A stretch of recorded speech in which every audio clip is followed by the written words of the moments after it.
ಪ್ರತಿದಿನ ಬೆಳಗಾದಂತೆ ನಮ್ಮ ಜೀವನ ಯಾವಾಗ ಬದಲಾಗುತ್ತೆ ಎಂದು ಹಲವರು ತಮ್ಮ ರಾಶಿ ಭವಿಷ್ಯಗಳ ಬಗ್ಗೆ ಆಲೋಚನೆ ಮಾಡುತ್ತಿರುತ್ತಾರೆ. ಇಂಥವರಿಗೆ ಗುಡ್ ನ್ಯೂಸ್ ಎಂಬಂತೆ ಇದೇ ಡಿಸೆಂಬರ್ 13ರಿಂದ ಈ 3 ರಾಶಿಯ ಜನರಿಗೆ ಅದೃಷ್ಟವೇ ಬದಲಾಗಲಿದೆ. ಜೊತೆಗೆ ಅವರು ತಮ್ಮ ಜೀವನದಲ್ಲಿ ರಾಜರಂತೆ ಹಣದ ಸಂಪತ್ತಿಗೆಯಲ್ಲಿ ಸಂತೋಷದಿಂದ ಜೀವನ ನಡೆಸುತ್ತಾರೆ. ಬನ್ನಿ ಹಾಗಾದರೆ ಆ ರಾಶಿಗಳು ಯಾವುವು, ಯಾವೆಲ್ಲ ನಿಯಮಗಳನ್ನು ಪಾಲಿಸಿದರೆ ಅದೃಷ್ಟ ಬರಲಿದೆ ಎಂಬುದರ ಕುರಿತು ಕಂಪ್ಲೀಟ್ ಮಾಹಿತಿ ಈ ವಿಡಿಯೋದಲ್ಲಿ ನೋಡೋಣ. ಜ್ಯೋತಿಷ್ಯ ಶಾಸ್ತ್ರದ ಪ್ರಕಾರ ಚಂದ್ರ ಮತ್ತು ಗುರು ಒಂದೇ ರಾಶಿಯಲ್ಲಿ ಬಂದಾಗ ಗಜಕೇಸರಿ ರಾಜಯೋಗ ರಚನೆಯಾಗುತ್ತದೆ. ಈ ಯೋಗವನ್ನು ಅತ್ಯಂತ ಮಂಗಳಕರವೆಂದು ಪರಿಗಣಿಸಲಾಗಿದೆ. ಈ ಯೋಗವು ಆರ್ಥಿಕ ಸ್ಥಿತಿಯನ್ನು ಬಲಪಡಿಸಲು ಸಹಾಯ ಮಾಡುತ್ತದೆ. ಈ ಮಂಗಳಕರ ಯೋಗದಿಂದಾಗಿ 12 ರಾಶಿ ಚಕ್ರದ ಕೆಲವು ಚಿಹ್ನೆಗಳು ಜೀವನದಲ್ಲಿ ಸಂತೋಷ ಮತ್ತು ಸಮೃದ್ಧಿಯನ್ನು ಪಡೆಯುತ್ತವೆ. ಪಂಚಾಂಗದ ಪ್ರಕಾರ ಡಿಸೆಂಬರ್ 13ರಂದು ಮಧ್ಯಾಹ್ನ 1:18ಕ್ಕೆ ಚಂದ್ರನು ಈಗಾಗಲೇ ಗುರು ಇರುವ ವೃಷಭ ರಾಶಿಯನ್ನು ಪ್ರವೇಶಿಸುತ್ತಾನೆ. ಆದ್ದರಿಂದ ಚಂದ್ರ ಮತ್ತು ಗುರುಗಳ ಸಂಯೋಗವು ಗಜಕೇಸರಿ ರಾಜಯೋಗವನ್ನು ಉಂಟು ಮಾಡುತ್ತದೆ. ಕನ್ಯಾ ರಾಶಿಯವರಿಗೆ ಗಜಕೇಸರಿ ಯೋಗದಿಂದ ಹೆಚ್ಚಿನ ಲಾಭವಾಗಲಿದೆ. ಈ ಅವಧಿಯಲ್ಲಿ ಪೋಷಕರು ಪ್ರತಿ ಕೆಲಸದಲ್ಲಿ ಪರಸ್ಪರ ಬೆಂಬಲಿಸುತ್ತಾರೆ. ಧನಾತ್ಮಕವಾಗಿರಿ. ಕೆಲಸದ ಸ್ಥಳದಲ್ಲಿ ನೀವು ಹೆಚ್ಚಿನ ಜವಾಬ್ದಾರಿಯನ್ನು ಪಡೆಯುತ್ತೀರಿ. ಈ ಅವಧಿಯಲ್ಲಿ ಆರ್ಥಿಕ ಲಾಭವನ್ನು ಪಡೆಯುವ ಹೆಚ್ಚಿನ ಸಾಧ್ಯತೆಗಳಿವೆ. ಕೆಲಸದ ಸ್ಥಳದಲ್ಲಿ ಕೆಲಸವು ಹೆಚ್ಚು ಮೆಚ್ಚುಗೆ ಪಡೆಯುತ್ತದೆ. ಗೌರವ ಹೆಚ್ಚಾಗಲಿದೆ.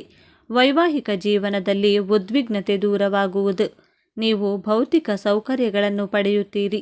ನೀವು ಕುಟುಂಬ ಸದಸ್ಯರೊಂದಿಗೆ ಸುತ್ತಾಡಲು ಹೋದರೆ ಆರ್ಥಿಕ ಲಾಭದ ಸಾಧ್ಯತೆ ಹೆಚ್ಚು. ಧಾರ್ಮಿಕ ಕಾರ್ಯದಲ್ಲಿ ಮನಸ್ಸು ಉಳಿಯುತ್ತದೆ. ವೃಷಭ ರಾಶಿಗೆ ಮದುವೆ ಮನೆಯಲ್ಲಿ ಈ ಯೋಗ ಸೃಷ್ಟಿಯಾಗುತ್ತದೆ. ಹಾಗಾಗಿ ಈ ಅವಧಿಯಲ್ಲಿ ನಿಮ್ಮ ಆಯ್ಕೆಯ ಕೆಲಸ ಸಿಗುತ್ತದೆ. ಸಂಪತ್ತು ವೃದ್ಧಿಯಾಗಲಿದೆ. ಸಿಕ್ಕಿಬಿದ್ದ ಹಣವನ್ನು ವಾಪಸ್ ಪಡೆಯಲಾಗುವುದು. ಈ ರಾಶಿಚಕ್ರ ಚಿಹ್ನೆಯ ಜನರು ತಮ್ಮ ಜೀವನದಲ್ಲಿ ಅನೇಕ ಬದಲಾವಣೆಗಳನ್ನು ಕಾಣುತ್ತಾರೆ. ಈ ಅವಧಿಯಲ್ಲಿ ನಿಮ್ಮ ಆರ್ಥಿಕ ಸ್ಥಿತಿಯು ಬಲಗೊಳ್ಳುತ್ತದೆ. ಈ ಅವಧಿಯಲ್ಲಿ ಸಮಾಜದಲ್ಲಿ ಗೌರವ ಹೆಚ್ಚುತ್ತದೆ. ನಿಮ್ಮ ವೈಯಕ್ತಿಕ ಮತ್ತು ವೃತ್ತಿಪರ ಜೀವನದಲ್ಲಿ ಪ್ರಗತಿ ಇರುತ್ತದೆ. ಪ್ರತಿಯೊಂದು ಕ್ಷೇತ್ರದಲ್ಲೂ ಯಶಸ್ಸು ಸಿಗುತ್ತದೆ. ಈ ಅವಧಿಯಲ್ಲಿ ನೀವು ಯಾವಾಗಲೂ ಧನಾತ್ಮಕವಾಗಿರುತ್ತೀರಿ. ನೀವು ಸ್ಪರ್ಧಾತ್ಮಕ ಪರೀಕ್ಷೆಗಳಲ್ಲಿ ಉತ್ತಮ ಯಶಸ್ಸನ್ನು ಪಡೆಯುತ್ತೀರಿ. ವೈವಾಹಿಕ ಜೀವನ ಸುಖವಾಗಿರುತ್ತದೆ. ವೃಶ್ಚಿಕ ರಾಶಿಯವರಿಗೆ ಗಜಕೇಸರಿ ಯೋಗ ಕೂಡ ತುಂಬ ಪ್ರಯೋಜನಕಾರಿ. ಈ ಅವಧಿಯಲ್ಲಿ ನೀವು ಅನಿರೀಕ್ಷಿತ ಹಣವನ್ನು ಸ್ವೀಕರಿಸುತ್ತೀರಿ. ನಿಮ್ಮ ಸಂಗಾತಿಯೊಂದಿಗೆ ಉತ್ತಮ ಸಮಯವನ್ನು ಕಳೆಯುತ್ತೀರಿ. ಆದಾಯ ಹೆಚ್ಚಲಿದೆ. ಈ ಅವಧಿಯಲ್ಲಿ ಕುಟುಂಬದಲ್ಲಿ ಸಂತೋಷದ ವಾತಾವರಣ ಇರುತ್ತದೆ. ಹಣಕಾಸಿನ ಸ್ಥಿತಿಯು ಬಲವಾಗಿ ಉಳಿಯುತ್ತದೆ. ಸಂಪತ್ತಿನಲ್ಲಿ ಲಾಭಗಳಿರುತ್ತವೆ. ಈ ಅವಧಿಯಲ್ಲಿ ಮಕರ ರಾಶಿಯವರು ಕೆಲಸದ ಕಾರಣದಿಂದಾಗಿ ದೂರ ಪ್ರಯಾಣ ಮಾಡಬೇಕಾಗುತ್ತದೆ. ಜೀವನದಲ್ಲಿ ಅನೇಕ ದೊಡ್ಡ ಬದಲಾವಣೆಗಳನ್ನು ಕಾಣಬಹುದು. ಸಂಗಾತಿಯೊಂದಿಗಿನ ಸಂಬಂಧವು ಗಟ್ಟಿಯಾಗುತ್ತದೆ. ನಿರ್ದಿಷ್ಟವಾಗಿ ಹೇಳೋದಾದರೆ ಗುರು ಮತ್ತು ಶುಕ್ರನ ಸಂಯೋಜನೆಯು ಮಂಗಳಕರವಾದ ಗಜಲಕ್ಷ್ಮಿ ರಾಜಯೋಗವನ್ನು ಸೃಷ್ಟಿಸುತ್ತದೆ. ಇದು 2025ರಲ್ಲಿ ಕೆಲವು ರಾಶಿಚಕ್ರ ಚಿಹ್ನೆಗಳಿಗೆ ರಾಜಯೋಗಕ್ಕೆ ಕಾರಣವಾಗುತ್ತದೆ. ವೃಷಭ ರಾಶಿಯಲ್ಲಿ ಜನಿಸಿದವರಿಗೆ 2025ರಲ್ಲಿ ಗಜಲಕ್ಷ್ಮಿ ರಾಜಯೋಗದಿಂದ ಆರ್ಥಿಕ ಬೆಳವಣಿಗೆಗೆ ಅವಕಾಶವಿದೆ. ಆದಾಯದ ಹೊಸ ಮಾರ್ಗಗಳು ತೆರೆದುಕೊಳ್ಳುತ್ತವೆ.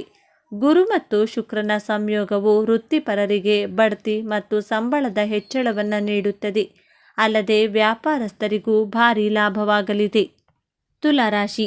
ಗುರು ಮತ್ತು ಶುಕ್ರನ ಸಂಯೋಗದಿಂದ ತುಲಾ ರಾಶಿಯವರಿಗೆ 2025ರ ಹೊಸ ವರ್ಷ ಸುವರ್ಣಯುಗವಾಗಲಿದೆ. ಅನೇಕ ರೀತಿಯಲ್ಲಿ ಹಣದ ಹರಿವು ಬರುತ್ತದೆ. ರಾಜನಂತೆ ಜೀವನವನ್ನು ನಡೆಸುವ ಅವಕಾಶವು ಈ ಅವಧಿಯಲ್ಲಿ ಖಂಡಿತವಾಗಿ ಉದ್ಭವಿಸುತ್ತದೆ. ಸಾಲದ ಸಮಸ್ಯೆಗಳು ಬಗೆಹರಿಯಲಿವೆ. ಮೀನರಾಶಿ. ಗುರುವಿನ ಪ್ರಾಬಲ್ಯವಿರುವ ಮೀನರಾಶಿಯವರು ಈ ಗಜಲಕ್ಷ್ಮಿ ರಾಜಯೋಗದಿಂದ ಅನಿರೀಕ್ಷಿತ ಮತ್ತು ಅಗಾಧವಾದ ಲಾಭಗಳನ್ನು ಪಡೆಯುತ್ತಾರೆ. ಈ ಗ್ರಹಗಳ ಸಂಯೋಗವು ಮೀನರಾಶಿಯವರ ದೀರ್ಘಾವಧಿಯ ಆರ್ಥಿಕ ಸಮಸ್ಯೆಗಳಿಗೆ ಉತ್ತಮ ಪರಿಹಾರವನ್ನು ನೀಡುತ್ತದೆ. ಆದಾಯದ ಬಹುದಾರಿಗಳು ತೆರೆದುಕೊಳ್ಳುತ್ತವೆ. ಒಟ್ಟಾರೆಯಾಗಿ ಅವರು 2025ರಲ್ಲಿ ರಾಜನಂತೆ ಜೀವನವನ್ನು ನಡೆಸಲಿದ್ದಾರೆ.